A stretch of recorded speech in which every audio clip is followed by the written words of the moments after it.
बहुत समय पहले की बात है। कासगंज नामक एक सुंदर सा गांव हुआ करता था। उस गांव में एक लकड़हारा रहता था जिसका नाम रामू था। रामू बहुत ही ईमानदार और मेहनती था। वो हमेशा अपने काम से खुश रहता था। उसके पास ज्यादा पैसे नहीं थे, लेकिन वो अपनी जिंदगी से संतुष्ट था। रामू के परिवार में उसकी पत्नी और उसके 2 बच्चे थे। रामू सेठ लालचंद यहाँ लकड़ी काटने का काम करता था और लकड़ी काटने के बदले में सेठ लालचंद रामू को पैसे देता था, जिससे रामू और उसके परिवार का जीवन व्याप होता था। सुमन, मैं काम पर जा रहा हूँ, आज बहुत देर हो गया है, तो तुम बच्चों को स्कूल छोड़ाना। जी, स्कूल तो मैं छोड़ आऊंगी, लेकिन मोनू और पिछले 2 दिन से कह रहे हैं कि उनके स्कूल की टीचर स्कूल की फीस मंगा रही है। हाँ, तो जाकर दे आओ ना स्कूल की फीस। अजी, कहाँ से दूं? आप जो पगार लाते हैं उसमें मुश्किल से तो घर चल पाता है। अब उतनी सी तनख्वाह में मैं बच्चों की फीस का इंतजाम कैसे करूं? अजी, मैं एक बात आपको साफ साफ कह देती हूँ, आप सेठ लालचंद जी से पगार बढ़ाने की बात कहिए। दिन पर दिन खर्च बढ़ता जा रहा है। बाजार में अगर सब्जी लेने निकलो तो सब्जियों के दाम आसमान छू रहे हैं, और बच्चों की पढ़ाई का खर्चा, घर का खर्चा, अब इतनी कम तनख्वाह में कैसे गुजारा होगा? ठीक है, मैं आज ही सेठ जी से थोड़ा पगार बढ़ाने की बात करता हूँ। इतना कहकर रामू काम पर चला जाता है। अरे भाई, आज तो पगार का दिन है। देखो, अब ये सेठ लालचंद कोई ना कोई लोचा जरूर करेगा। हमेशा कोई ना कोई बहाना बनाकर पगार कम कर देता है, और अगली बार तो मेरी आधी पगार काट ली थी, ये कहकर कि जो मैंने लालचंद जी से रुपए उधार लिए थे उसका ब्याज बढ़कर 1000 हो गया है।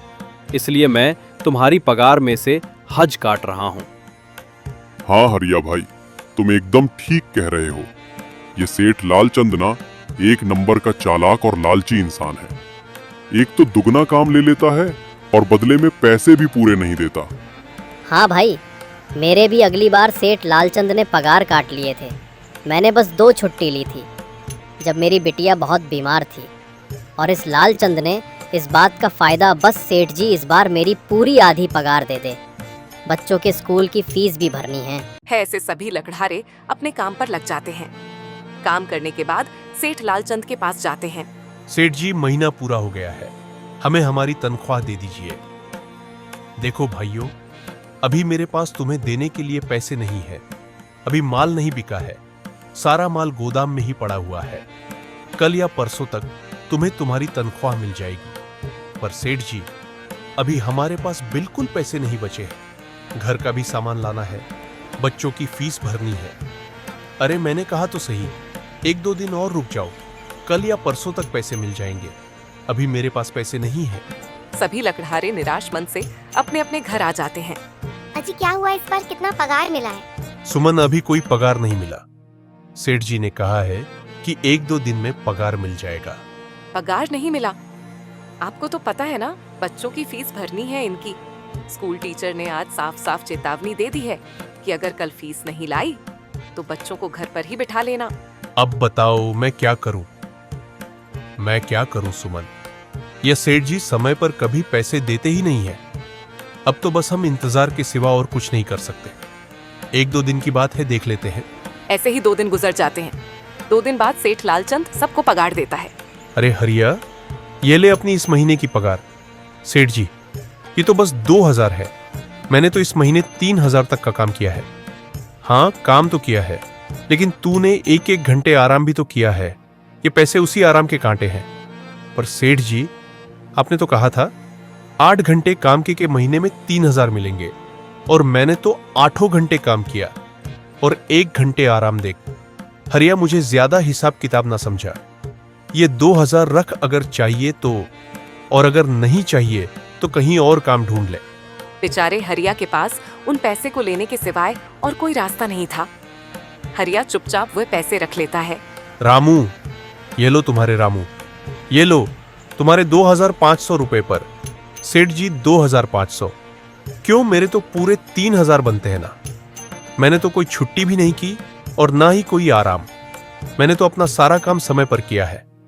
हाँ, समय पर तो किया है, पर इस समय बाजार में लकड़ियों का दाम काफी सस्ता हो गया है। इस वजह से अभी तुम्हें भी पगार कम ही मिलेगी, जब तक लकड़ियों का दाम नहीं बढ़ता। पर सेठ जी, बात तो 3000 की हुई थी ना? अब 2500 में मैं कैसे घर चलाऊंगा? बच्चों की स्कूल की फीस भी भरनी है। सेठ जी, इस बार आप पूरे पैसे दे दीजिए। 2500 ही मिलेंगे। तुझे यहाँ काम करना है तो कर, वरना कहीं और काम ढूंढ ले। बेचारे हरिया के पास उन पैसे को लेने के सिवाय और कोई रास्ता नहीं था। अरे भाई, यह सेठ लालचंद एक नंबर का बेईमान इंसान है। सारे पैसे अपने जेब में भर लेता है और बहाने बनाता है कि लकड़ियों के दाम सस्ते हो गए हैं। देख लेना, हम गरीबों की किसी न किसी दिन इसे जरूर हाय लगेगी। नहीं हरिया, ऐसे नहीं कहते। वह हमारे अन्नदाता हैं। आखिर उन्हीं के वजह से तो हमारा घर चल रहा है। अरे काहे का अन्नदाता? काम के पूरे पैसे तो देता नहीं है। पूरे महीने मेहनत करके भी क्या मिलते हैं? बस ये 3000, इसमें घर खर्च कैसे चलाएं? ऐसे तो हम कभी तरक्की नहीं कर पाएंगे। और हम कर भी क्या सकते हैं? हरिया, हमें लकड़ी काटने के सिवा और कोई काम कहाँ आता है? और कोई काम खोलना भी चाहे तो उसके लिए हमारे पास इतने पैसे कहाँ हैं? अब जो भी हो, हमारा तो बस ये सेठ लालचंद ही सहारा है। कुछ देर बातें करने के बाद अपने घर की ओर निकल पड़ते हैं। जी आगे आप कितनी पगार मिला है? सुमन, इस बार सेठ जी ने बस 2000 ही दिए हैं। बस 2000 इतने में कैसे घर चलाएंगे? बच्चों की फीस में ही निकल जाएंगे। फिर 1500 में क्या करेंगे? अब मैं क्या कहूं सुमन, अब तुम्हें इसी में ही गुजारा करना होगा। तुम सबसे पहले बच्चों की फीस भर देना, इसके बाद बाकी का मैं देखता हूँ। अजी आप क्या देख लोगे? सेठ जी से पूरे पैसे तो मांगे नहीं गए आपसे? नहीं सुमन, मैंने सेठ जी से पैसों के लिए कहा था, पर सेठ जी ने साफ इनकार कर दिया और कहा, यह लेना है तो लो, वरना कहीं और काम ढूंढ सकते हो। मैं सोच रहा हूं कि लकड़ी काटने के बाद में कहीं और भी काम ढूंढ लूं। सेठ जी के यहां से काम करने के बाद मैं दूसरी जगह पर काम किया करूंगा। इससे कुछ ज्यादा आमदनी हो जाएगी। आज ही मैं सेठ जी के यहां पर काम करने के बाद और भी जगह काम ढूंढने जाऊंगा। इतना कहकर रामू काम पर निकल जाता है। और जैसा कि रामू ने कहा था, वह लालचंद के यहाँ काम करने के बाद काम की तलाश में निकल जाता है। रामू पूरे गांव में काम ढूंढता है, दुकानों दुकानों पर जाकर लोगों से काम मांगता है, मगर हर जगह रामू को केवल निराशा ही हाथ लगती है। अंत में थक हार कर रामू वापस जाने लगता है। तभी वह देखता है कि अचानक बहुत सारे भैंसों का झुंड उसकी तरफ दौड़े आ रहा है। ये देखकर रामू बहुत डर जाता है।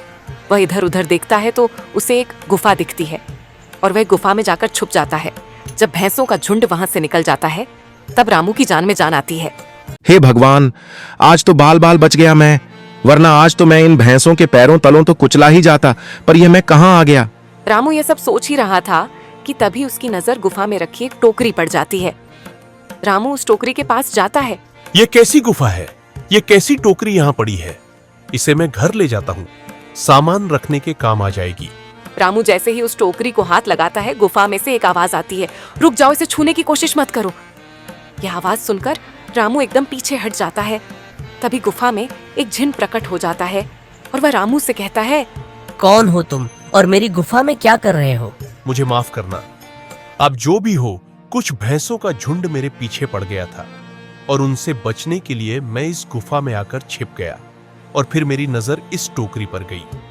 माफ कीजिए, मुझे लगा यहाँ कोई नहीं है तो ये टोकरी किसी की नहीं होगी, इसलिए मैंने इसे छुआ। रामू, तुम्हें डरने की जरूरत नहीं है। मैं तुम्हारे बारे में सब जानता हूँ। मेरी नजर एक बार भी जिस पर पड़ जाती है, मैं उसका इतिहास अपनी खुली आंखों से देख सकता हूँ। पर आप है कौन और आप इतने विचित्र क्यों दिखाई पड़ रहे हैं? आप अपना परिचय दीजिए, कौन है आप? मैं एक जिन हूँ और मैं कई सालों से इस गुफा की रक्षा कर रहा हूँ। यह गुफा मेरे पूर्वजों की है।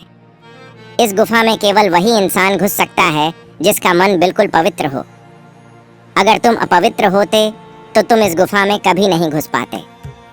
तुम एक सच्चे इंसान हो, इसलिए तुम इस गुफा में घुस पाए और इस टोकरी को छू पाए। अब तुमने इस टोकरी को छुआ है तो ये टोकरी तुम्हारी हुई।